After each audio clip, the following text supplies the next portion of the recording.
પોરબંદર ભાજપ દ્વારા મનપા ચૂંટણી માટે સંકલ્પપત્ર જાહેર થયો. મંત્રી અર્જુનભાઈ મોઢવાડિયાએ વિકાસનું સંકલ્પપત્ર જાહેર કર્યું. પોરબંદરમાં પ્રવાસન અને ગૃહ ઉદ્યોગના વિકાસ પર વિશેષ ભાર. પોરબંદર શહેરને પ્રવાસન હબ બનાવવાનો સંકલ્પ.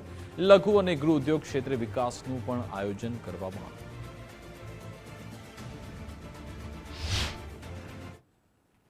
જે ખાપટ વિસ્તાર છે એમાં 45 કરોડ રૂપિયાના ખર્ચે જે ભૂગર્ભ ગટરનું કામ મોટાભાગનું પૂરું થઈ ગયું છે.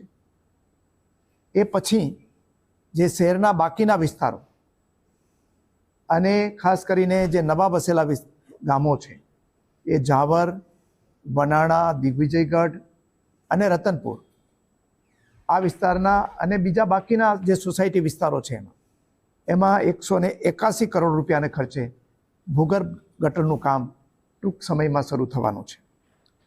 શહેરમાં ઘણા વર્ષો પહેલાં પીવાના પાણીની પાઇપલાઇનો અને ટાંકીઓ બનાવેલી, એ પછી એને અપગ્રેડ કરવાની વર્તમાન સમયને ધ્યાનમાં રાખીને જરૂર હતી.